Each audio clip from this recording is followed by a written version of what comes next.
All right. Let's see. All right. Hi, everyone. My name is Caroline Barron, and in 2024, I graduated from the Humanities Honors Program here at UT.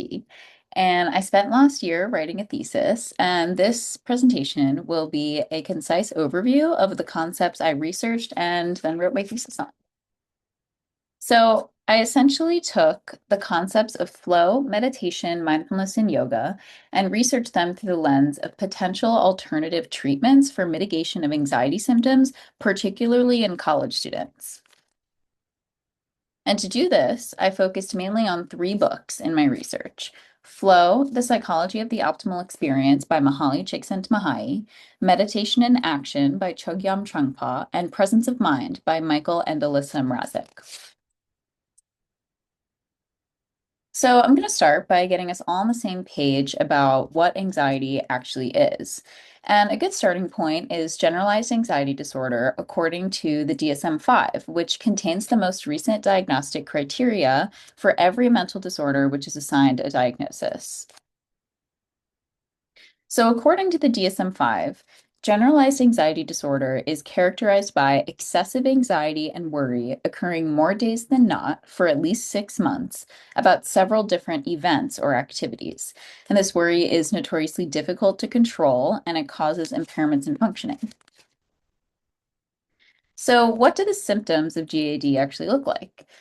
The psychological symptoms of anxiety tend to be accompanied by physical symptoms, which can include restlessness, feeling on edge and irritable, fatigue, shortness of breath, heart palpitations, difficulty concentrating, muscle tension, headaches, muscle aches, stomach aches, unexplained pains, and sleep difficulties. So now that we have a baseline understanding of what anxiety is and how it affects an individual, I'm going to share an interesting statistic from a survey done by the Healthy Minds Network.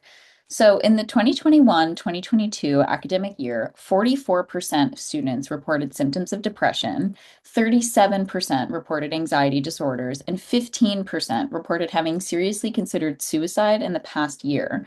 And these were the highest recorded rates of the 15-year-old survey. So, this data leads me to the focus of my thesis and a deep interest of my own, which is stress-induced anxiety in college students and how to combat the symptoms without having to see a psychologist or a psychiatrist for treatment. So, stress-induced anxiety is a form of anxiety that develops from extended periods of stress, which we all know are very common in the lives of college students. So, we have to balance many different aspects of life, and we end up feeling like we're always stressed about something because the nature of college is that there's always something on the horizon, right? And there's always more to do and more you could be doing. So, how do you deal with the stressor and a baseline level of anxiety that never really goes away? And this is an essential piece of the question that I asked and answered in my thesis. So, the first method of anxiety symptom mitigation that I researched is the concept of flow, pioneered by the Hungarian American psychologist Mihaly Csikszentmihalyi. So, what is flow? Flow is the quote unquote optimal experience, and this optimal experience is a deep sense of enjoyment. However, the term enjoyment can encompass many things. So, an important distinction to make is that the deep enjoyment within the concept of flow is active rather than passive, challenging, engaging, and intentional. And according to Csikszentmihalyi, flow is the state in which people are so involved in an activity that nothing else seems to matter. The experience itself is so enjoyable that people will do it even at great cost for the sheer sake of doing it. And another one of my favorite foundational concepts of flow from Csikszentmihalyi is the idea that happiness, in fact, is a condition that must be prepared for, cultivated, and defended privately by each person. So now that we've defined the concept of flow, the remaining question is how can we actually apply the concept to cultivate flow in our lives? And a good place to start when trying to understand how to produce flow is understanding what types of things and activities do not produce flow. And this brings us back to the idea that I shared earlier that helped define flow as an active experience rather than a passive one. And in fact, Csikszentmihalyi states in his book that contrary to what we usually believe, moments like these, the best moments in our lives, are not passive, receptive, relaxing times. The best moments usually occur when a person's body or mind is stretched to its limits in a voluntary effort to accomplish something difficult and worthwhile. So we can make these gratifying moments happen for ourselves by doing activities that are constructed in a certain way. So they involve learning skills, challenging oneself, making realistic and achievable goals, reflection, and control. And as we discussed, flow activities are often those that involve developing and honing a skill. And these skills can fall into two categories. One, physical and sensory skills, and two, symbolic skills. Physical and sensory skills are activities such as learning an instrument, learning the practice of yoga, or learning a sport like soccer. They employ the use of the body. Symbolic skills are activities such as learning physics or chemistry, learning to write, and studying history or philosophy. They employ the use of the mind. The main idea here is that a flow activity will provide a challenge that requires intense mental focus. So, watching Netflix while simultaneously scrolling on Instagram is not likely to produce a flow state, though watching TV certainly has its place in our lives. It's all about balance. So, how does flow relate to anxiety? One of the main side effects of anxiety is a difficulty with being quote unquote present in the current moment or activity due to worry about things in the past, present, or future. And if you remember, chronic and persistent worry is the hallmark symptom of generalized anxiety disorder. So, if we can engage in flow, which involves totally immersing ourselves in an experience or activity, I personally believe that this can actually make us forget to worry.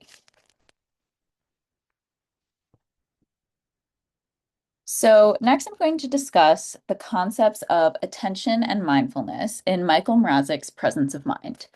And one of my favorite questions Mrazek posed in his book is how might your life be different if you could more skillfully guide your thoughts, emotions, and actions on a moment by moment basis? So, this brings us to our idea and discussion of attention, more specifically, anchoring attention. And in his book, Mrazek states that using an anchor means choosing a specific target or focus for our attention and deciding to bring ourselves back every time we get distracted.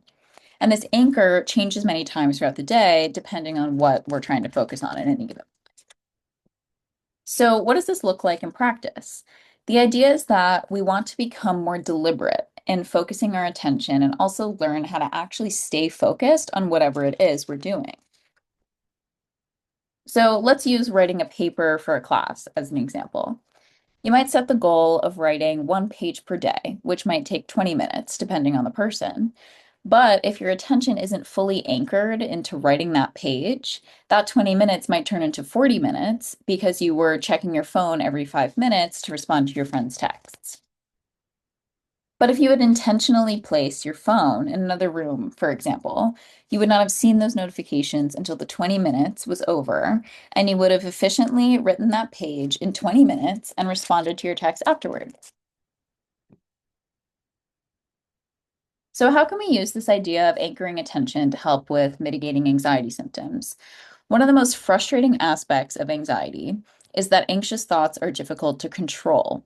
They seem to come and go as they please, and often they appear when we don't want them to. Therefore, developing the skill of effectively anchoring your attention can help us redirect or push away an anxious thought when it pops up.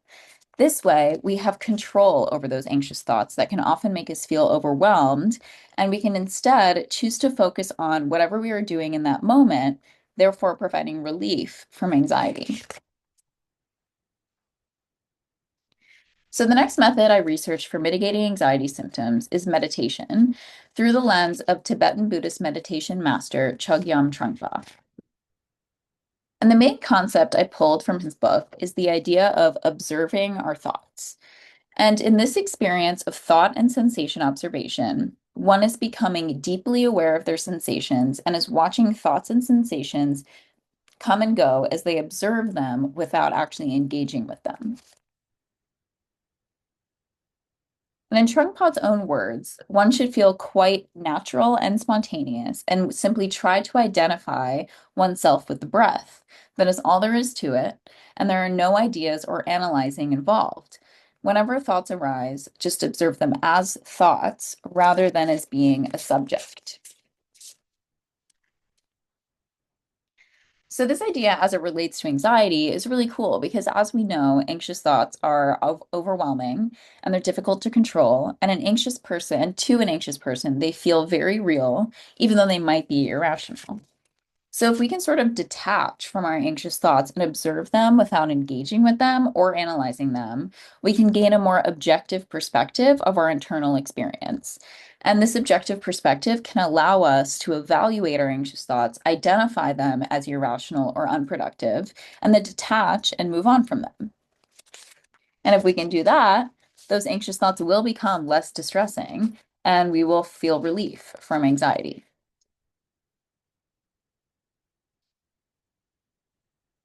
Lastly, we're going to talk about yoga as a method for mitigating anxiety symptoms. And actually, I really like the definition of yoga that Mihaly Csikszentmihalyi provides in his book Flow, which is that the goal of hatha yoga is to yoke or join with God by uniting the various parts of the body with one another, and then making the body as a whole work together with consciousness as part of an ordered system. So the mind and body are joined together in awareness and movement. So now that we have an understanding of what yoga actually is, I'm going to share some of the science behind it as it relates to anxiety and mood. So, according to Harvard Health, yoga practice strengthens the parts of the brain that play a key role in memory, attention, awareness, thought, and language. Think of it as weightlifting for the brain. And in addition to being weightlifting for the brain, yoga also affects mood by elevating levels of a brain chemical called gamma 68 aminobutyric acid, which is associated with better mood and decreased anxiety. Finally, I'm going to tell you guys about a study that was conducted at the University of Rhode Island College of Pharmacy to investigate if yoga and meditation can reduce stress and anxiety in students. So in 2017, the researchers implemented a 90-minute weekly yoga and meditation practice for a sample of 20 students.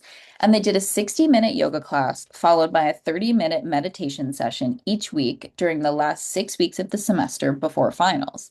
And what they found was that the students' anxiety, stress scores decreased while their total mindfulness scores increased per the questionnaire given at the end of the study. All right, so that concludes our discussion on alternative methods for dealing with anxiety symptoms. And, being a student is rarely ever easy. And my goal with my thesis was to help other students help themselves if they find themselves struggling with anxiety, as I did and still do as a student.